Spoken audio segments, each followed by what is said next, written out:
Voici tous les détails sur la nouvelle exposition du Centre d'art d'Argenteuil, présentée à leur nouvel emplacement sur la rue principale à La Chute.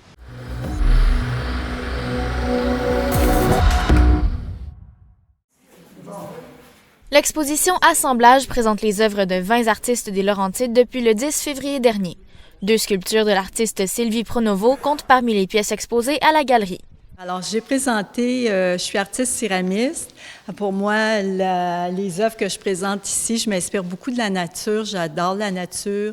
Avec mon travail, j'aime beaucoup travailler les textures aussi. Alors, j'ai présenté dans la première œuvre qui s'intitule « Déboisement », j'ai présenté l'écorce d'un arbre.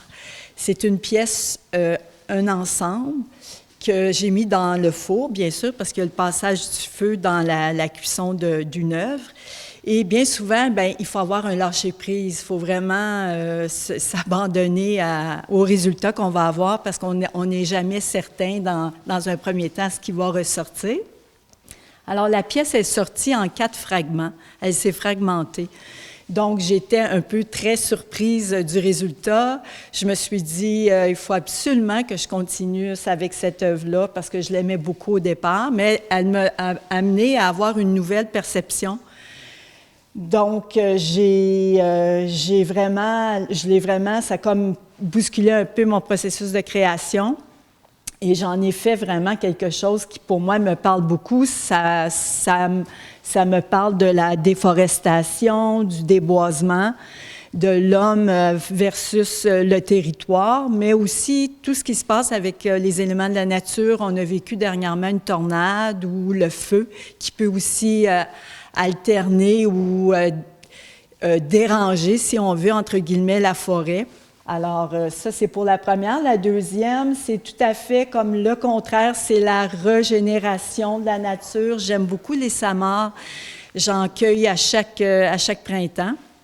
Et j'ai fait des empreintes dans l'argile de samards. Et ça devient un peu, avec les empreintes que j'ai données, pour moi, ça devient un peu comme des fossiles. Elles sont fossilisées, elles sont en mémoire dans l'argile. Et j'ai aussi fait un enfumage de cette deuxième pièce-là. En fait, je l'ai mis dans une cuve de métal. Je prends du brin de scie et des copeaux de bois. Puis avec le feu et le vent, ça modifie la surface, ça donne des coloris terre, de couleur terre. Je vais du brun au rouille, au noir. Donc, ça fait comme une espèce de fossile, d'artefact de la nature. Les 2 œuvres présentées ici sont complémentaires. L'une va avec l'autre. Je me suis rendu compte que ça parle vraiment du ressourcement, de la nature et de notre environnement. Comment est-ce que vous avez commencé à utiliser l'argile ou la céramique, en fait, et pourquoi est-ce que vous préférez ce médium?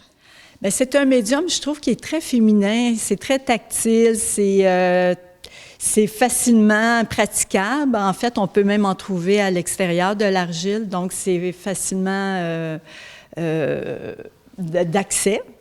Et puis, moi, j'ai commencé en 90 à faire une démarche artistique. J'ai fait ma formation, j'ai commencé au Centre de céramique Bon Secours à Montréal. Ensuite de ça, j'ai fait un bac en sculpture céramique et fibre à Concordia. Donc, depuis les années 90, j'ai toujours continué à travailler avec l'argile.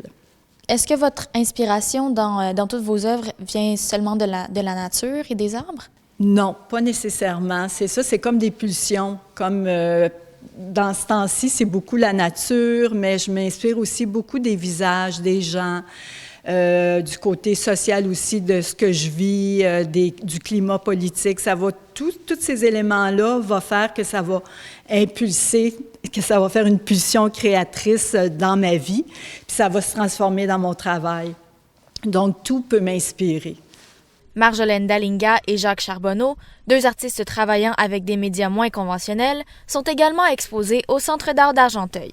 Cette œuvre ici, c'est entièrement faite qu'avec la laine brute de mouton que j'ai feutrée pour donner cette forme.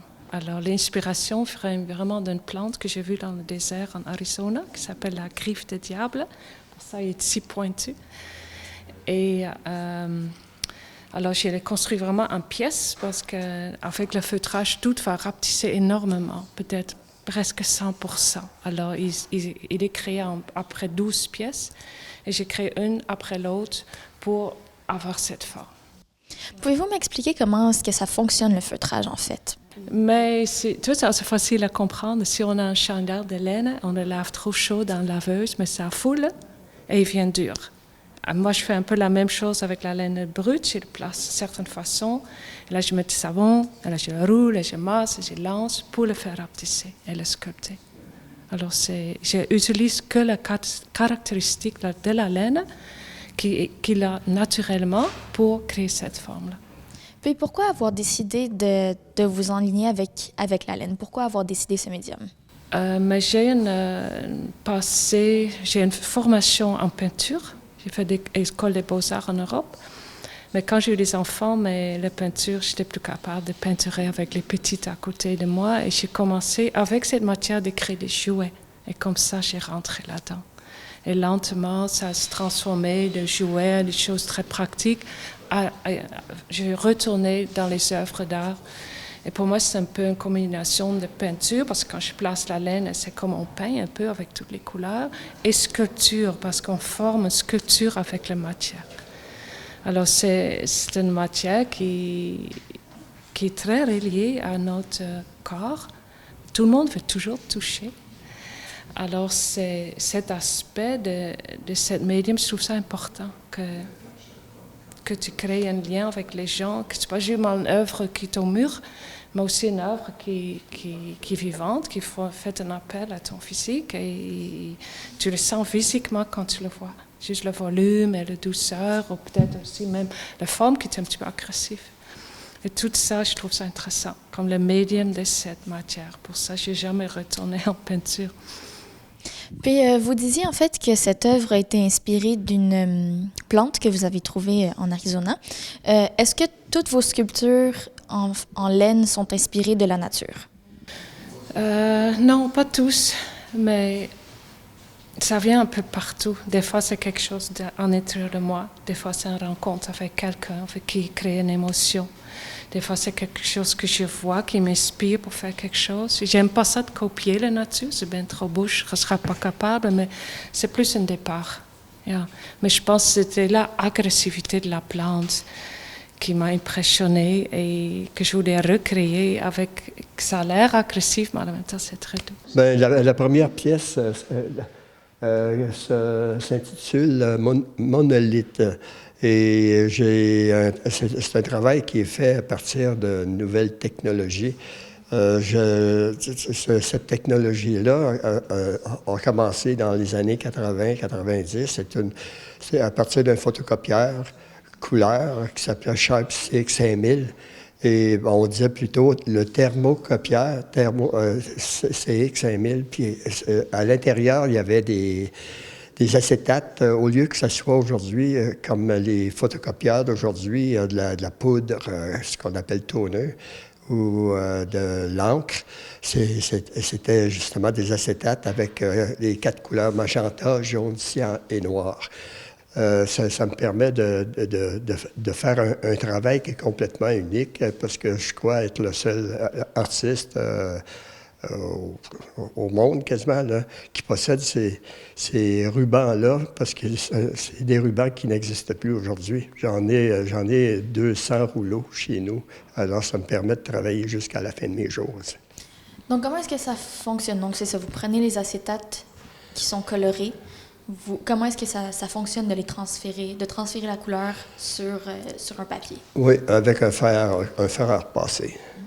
Puis, comment est-ce que vous arrivez à avoir contrôle sur le résultat? Ah, bien ça, c'est avec la technique, hein? C'est avec la pratique, parce que j'ai manqué mon coup souvent, là. J'obtenais des résultats qui n'étaient pas nécessairement des résultats qui m'intéressaient, ou c'était quand même des choses que je réutilisais par la suite. Mais c'est par la recherche, dans le fond. Ça m'a permis de me spécialiser dans les techniques utilisées. Je travaille à partir des couleurs qu'il y a sur les acétates. Puis c'est de faire des superpositions, de faire des agencements. C'est faire, fin du compte, c'est un laisser-aller là, en atelier, c'est ce qu'on fait un peu. Hein. Il n'y a pas trop de réflexion, c'est de la méditation qu'on fait aussi en même temps. Là. On ne sait pas où est-ce qu'on s'en va, puis on arrête lorsqu'on est satisfait. Cette exposition est la première organisée par le Centre d'art d'Argenteuil depuis qu'ils ont aménagé dans leurs nouveaux locaux. Pourquoi avoir fait le déménagement du Centre d'art d'Argenteuil? C'était pas nécessairement dans les plans immédiats cet automne, quand on se préparait pour prendre en charge tout le Centre d'art avec la nouvelle corporation qui a été mise sur pied au mois de juin dernier. Mais malheureusement, les propriétaires de l'ancien local nous ont fourni une occasion en nous proposant un bail qui n'était pas dans nos moyens, on va dire ça de même. Et à ce moment-là, on s'est dit, ayant visité le local ici 2 fois antérieurement, et l'ayant trouvé tout à fait à notre goût, on s'est dit, bon, ben on va déménager plutôt que de se battre, en guillemets, avec un propriétaire qui nous imposait des conditions qu'on considérait comme assez abusives, là, par rapport, en tout cas, à nos moyens, parce qu'on est quand même un organisme à but non lucratif. Alors, on n'a pas le choix de respecter un budget assez restreint. Puis l'autre idée qu'on avait, c'est d'être sur la rue principale. C'est d'avoir pignon sur rue, être visible pour les passants, pour que le nom du Centre d'art d'Argenteuil s'imprime graduellement au fur et à mesure que les gens circulent dans leur esprit et que, tôt ou tard, ils finissent par arrêter, ne serait-ce que par curiosité, parce qu'on veut que l'art prenne de l'expansion dans la population, soit aimé par tout le monde, par le maximum de monde. Donc, c'était notre motif principal là, sur le fond de la question. Il y a eu l'occasion là, du bail pas acceptable qui nous a pressés de le faire plus tôt qu'on aurait voulu. Mais on est content. Donc, comment s'est déroulé le déménagement? Vous avez commencé le déménagement le 30 janvier dernier, puis vous avez ouvert vos locaux le 10 février dernier. Donc, comment s'est fait le déménagement? En fait, le déménagement lui-même, c'était la chose la plus simple du monde, comme la plupart des déménagements. Tout simplement, un de ces matins, il y a un camion qui arrive puis il déménage les objets qu'on veut garder. Mais je pense que ce qui est le plus important de mentionner, c'est tout le travail de préparation du local qui n'était pas complété au moment où on a dû déménager et quitter le 76 rue Clyde. Et ça a été une contrainte énorme parce que le contracteur propriétaire, le contracteur et le propriétaire n'avaient pas terminé les travaux ici suffisamment pour accueillir notre déménagement. Alors, ça a créé une espèce de congestion un peu momentanée où on avait notre matériel dans le milieu de la place, puis les murs, puis le plancher qui se faisait, l'éclairage en même temps. Mais ça a réussi pour notre ouverture qui était prévue pour le 11 février. Je pense que l'aménagement n'est pas non plus complet. Est-ce que vous avez d'autres plans pour l'aménagement de l'espace? Oui, on a des plans au point de vue de l'ameublement surtout. Et on attend des possibles subventions pour ce faire. C'est qu'on aimerait avoir un ameublement plus flexible qui, par exemple, étant sur roulette, pourrait nous permettre de réorganiser l'espace selon des besoins. Alors, par exemple, si on a des ateliers créatifs ou si on fait des réceptions, des regroupements d'artistes qui veulent se rencontrer, peu importe les activités qu'on fait, on aimerait savoir une capacité d'utiliser les espaces de façon plus flexible. Pour le moment, ça va aller très bien avec ce qu'on a. On a gardé une partie de l'ameublement que nous avions sur la rue Clyde, mais c'est un projet là, qu'on caresse pour un avenir pas trop lointain, espérons-le, si les moyens nous le permettent, bien sûr. Plusieurs ateliers créatifs et autres activités sont également prévus au sein du Centre d'art d'Argenteuil dans les prochains mois, comme l'explique Lisanne Bernatchez. Les ateliers créatifs est un programme qui est destiné au grand public. Alors, tout le monde peut trouver sa technique qu'il veut pratiquer ou améliorer. Alors, on a des ateliers qui commencent dès le 24 février. C'est la programmation hiver-printemps, avec un petit peu de retard, dû au déménagement, bien sûr. Et nous avons aussi, durant la semaine de relâche du 1er au 5 mars, un atelier qui a lieu tous les jours, en avant-midi ou en après-midi, dépendant du groupe d'âge d'enfants. C'est destiné pour eux. Alors, du 1er au 5 mars. Puis, parlez-moi des prochaines expositions qui s'en viennent. Les prochaines expositions, dans le fond, il y en a 7 durant toute l'année. Alors, on a différents groupes, soit en collectif ou en duo ou encore en solo. Alors, les jurys, présentement, sont en train de compiler les appels de dossiers qu'on a eus, mais on sait de façon sûre qu'il va y avoir la Route des Arts, et c'est une vingtaine d'artistes différents, un peu de ceux de l'année dernière, mais il y a toujours les pionniers qui sont toujours là. Et on va avoir aussi une exposition de graveurs qui vont faire une exposition collective, mais sous le thème de la gravure, et puis il y aura une médiation culturelle à ce moment-là aussi pour les jeunes des groupes scolaires.